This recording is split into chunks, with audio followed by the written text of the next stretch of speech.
know I just work here, watching good sense disappear. Simple fixes cause less pain, but here we go again.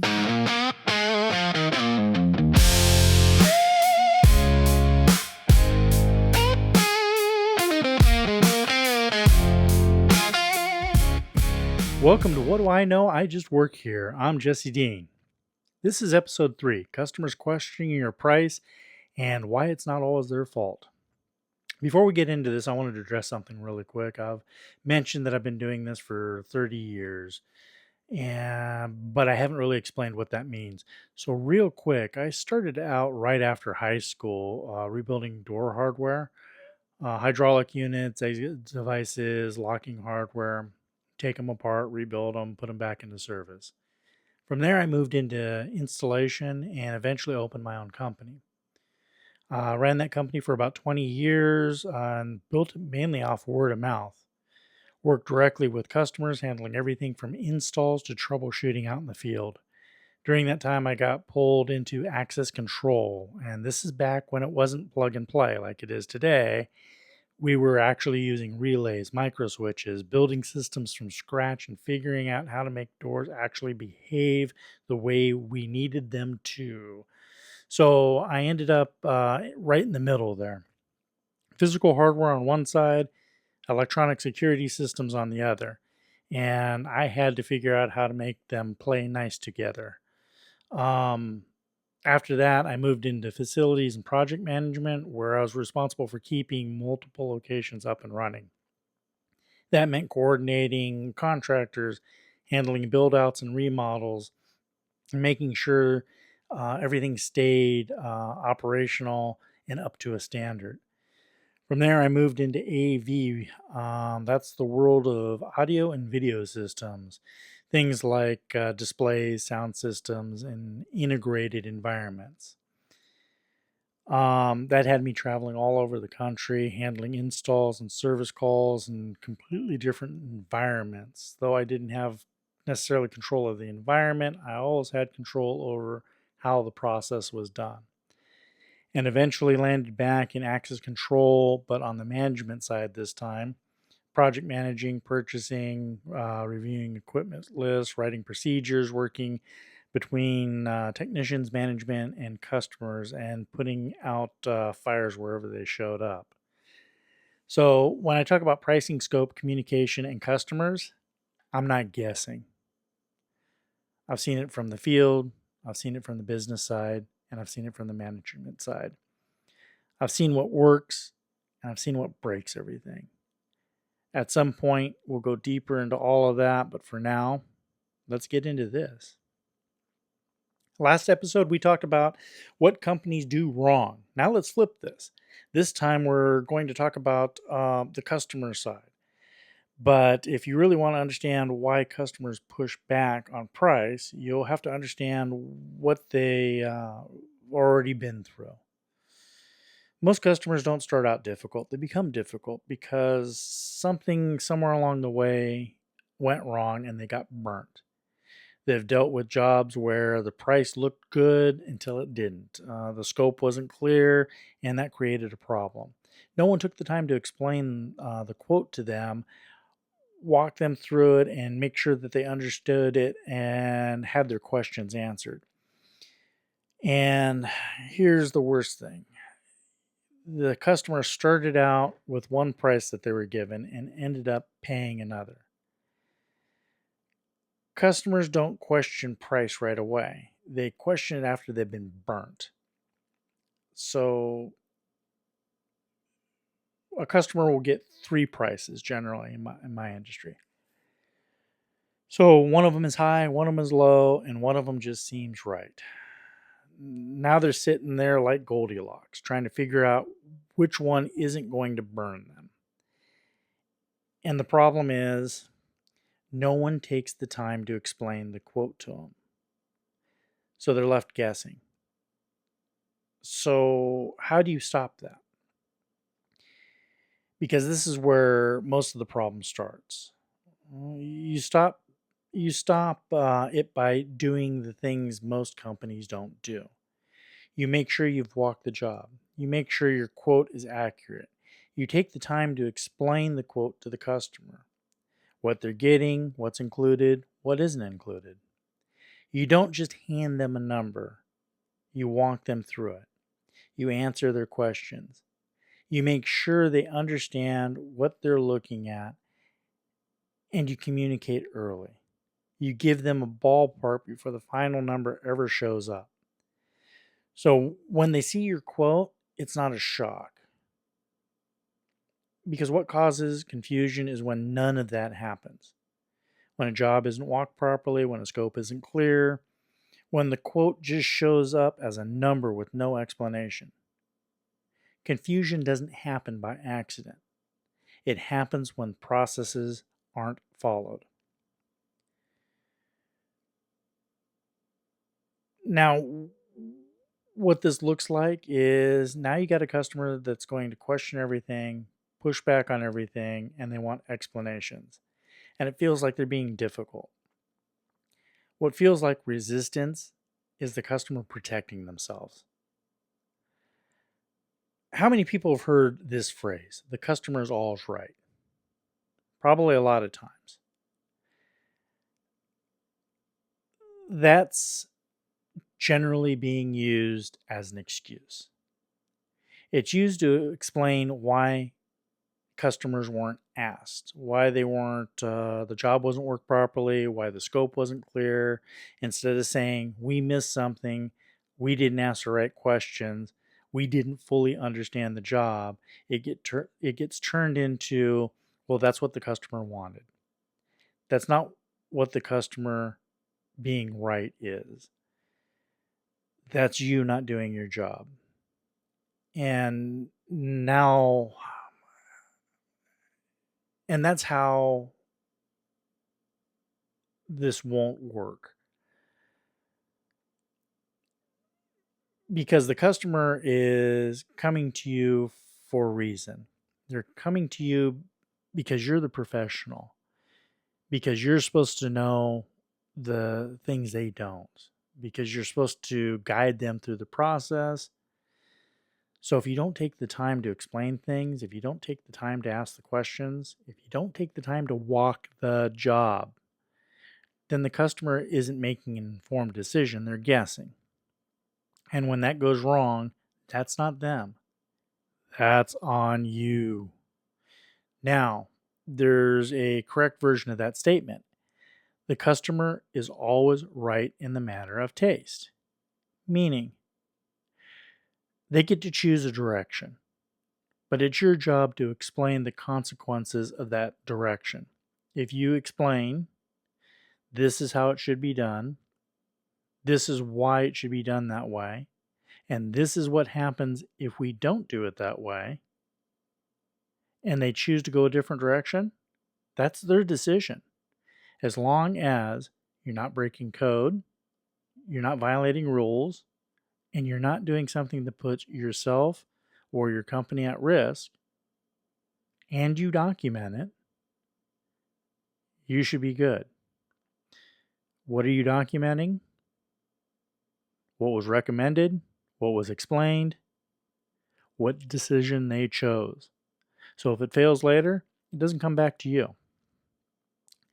Because now it's clear. They made the decision, they understood the risk, and they chose the path anyways. And if it needs to be corrected later, that's on them.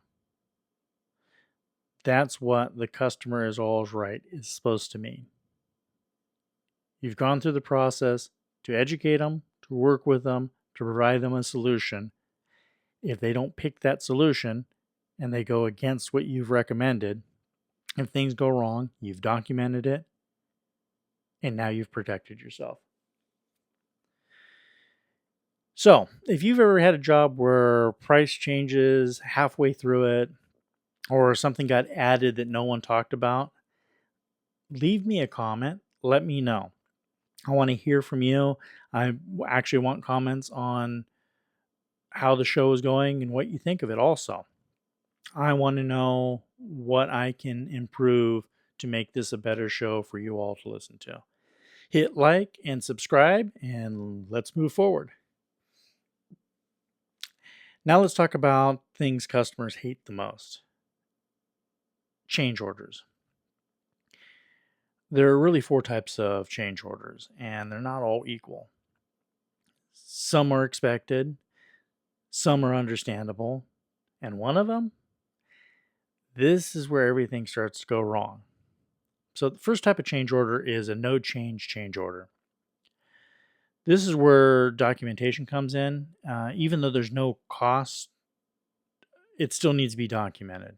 You want to know what changed, why it changed, what direction was agreed to, because later on, no one's going to be guessing. No one's saying, well, I thought. It's in writing. You should always have change orders when the scope changes. That just protects everyone involved, and then everyone knows what was agreed upon. The next type of change order is customer-driven change orders. The customer changed something, they added something, modified scope of work. That one's on them. They usually understand that one, and that doesn't create problems. Again, you document. So that way you know what's changed and what they're getting charged for. Now we move into unforeseen conditions. This is something that couldn't have been seen during a job walk. It's hidden in a wall, above a wall, somewhere where you couldn't have reasonably gotten to it to see what it was. Customers don't necessarily like this one, but they generally will understand it. Now, here's the big one. Missed scope. This is a problem. This is where the job wasn't walked properly, questions weren't asked, or something that should have been known wasn't included. From the customer's point of view, this is where trust breaks, because now it feels like you should have told me this up front, you missed it, and now you want to charge me more money for it? Some customers will go as far as writing in their contracts, no change orders. And there's reason to that. It's because they've been burnt before. They've dealt with companies that have come out and given them a low price just to win the job, and then they change order that customer to death. So from their point of view, this is a way to protect themselves. And that tells you everything you need to know about what they've dealt with before with other companies. So when something comes up, you don't just throw a change order at it either. You can explain it and you bring up solutions. If you're going to have a change order, if something's going to change, if you bring that up to the customer and let them know what's going on, that goes a long way. So you're going to bring a solution to them. Here's the issue. Here's the change. Here's how we can reduce or eliminate the cost of that change. If there's going to be a cost, again, you're going to add numbers to it. But this goes back to the no change order also. You may be able to change equipment, may be able to reduce features on the equipment you're installing by using a different model. A good vendor doesn't just explain cost, they look at ways to reduce it. But that doesn't mean dropping your price either. You don't reduce cost by shaving your margin. You don't reduce cost by discounting labor or equipment just to make the number work. Your price is your price for a reason. You reduce it by adjusting the solution. Maybe you move to a different model of equipment, like we were just talking about. There may be features on the equipment that you're installing that your customer doesn't need or is never going to use. Well, maybe by going to a different model, you can save expenditure there. Maybe you adjust the scope, remove something that isn't necessary, move it to a different phase so that you handle it later in life. maybe there's a different way to approach the install itself that reduces labor without cutting corners. That's how you reduce cost. And sometimes you can't. And that's okay. Because at the end of the day, you're not there to make the numbers work. You're there to make the solution work. If the only way the job works is by cutting your margin, it's not a good job. Customers don't hate paying more. They hate knowing that they weren't given all the information. And they really hate paying more when the company missed obvious stuff. Most customers give you one shot, and you're not starting at zero. You're starting with where the last company left off. So what do? Well, you break the cycle.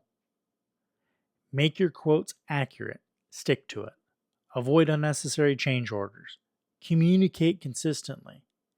Let them know the progress. Let them know about issues early. Let them know about potential problems before they happen. These are all things that will keep you in the customer's good graces. A good customer isn't looking for the cheapest price. What they're looking for is someone to solve their problems. When they call you, they want the problem gone. They have other things in their day they need to focus on. So holding your hand to do your job isn't what they're looking to do. And if they trust you, you're going to get less pushback, you're going to get better communication, and you're going to get a much stronger relationship. They understand your pricing. They will trust your answers. They'll listen to you when you explain things, and they'll have the confidence that what you're telling them is the truth. But there are customers that will chase price occasionally. They will leave you for another vendor. And when they leave you for somebody else and they get burnt, you become the standard they compare other companies to. Why did they leave? Well, as I just said, most of the time it's pricing.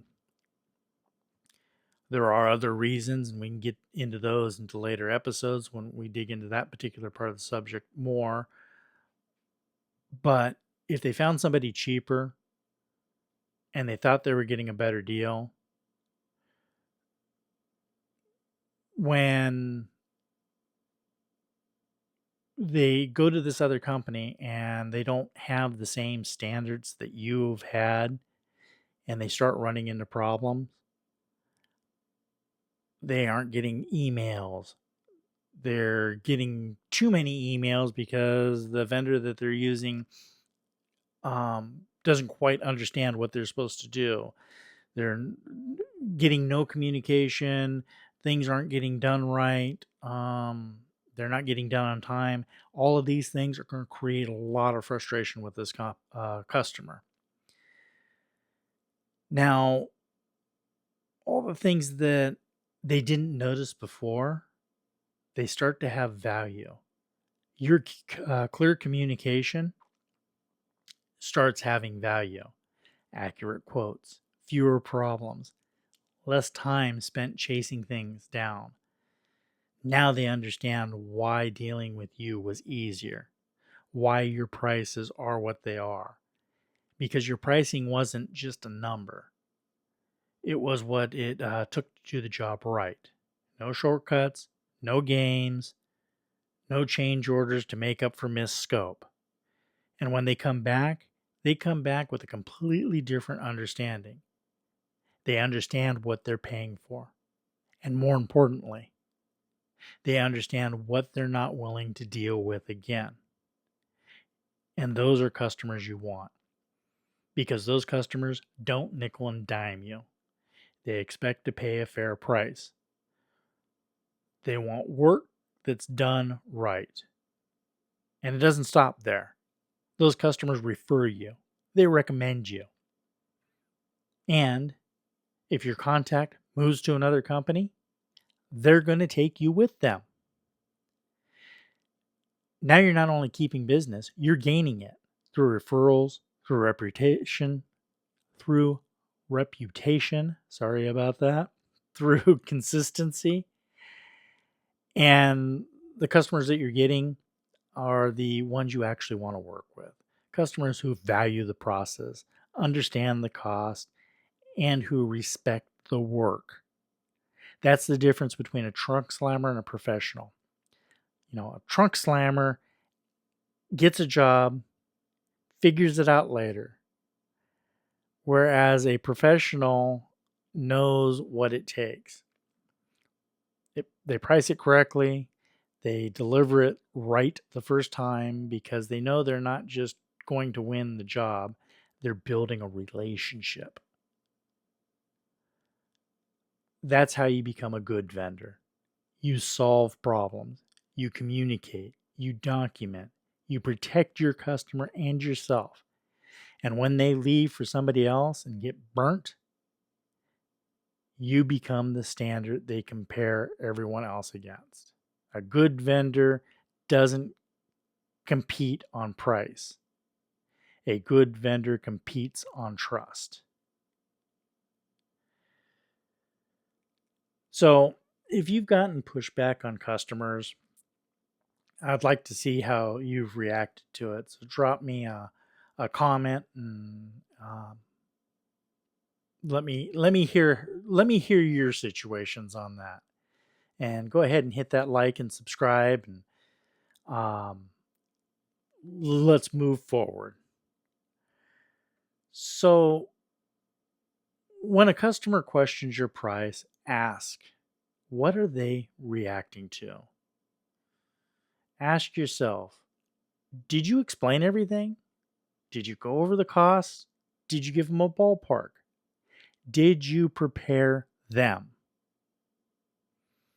Because if you did, you've set yourself up for success.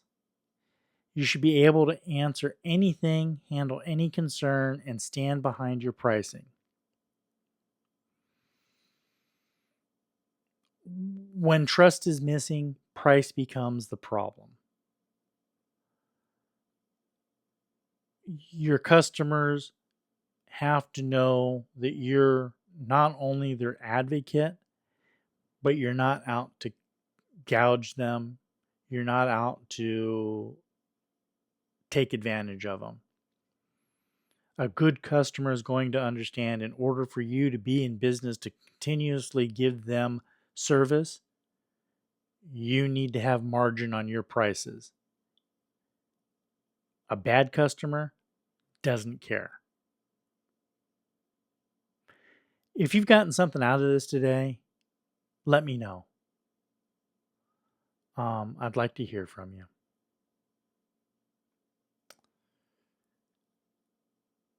There's a difference between good customers and bad customers, and that matters. Because everything we just talked about, how you communicate, how you price, how you handle problems, it's going to land very differently depending on who you're dealing with. Some customers want solutions, some customers want deals. Those aren't the same thing.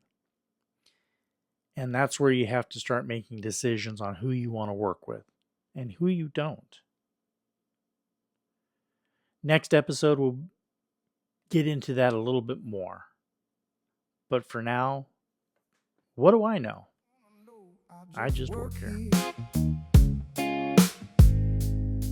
Watching good sands disappear. Simple fixes cause less pain. But here we go again.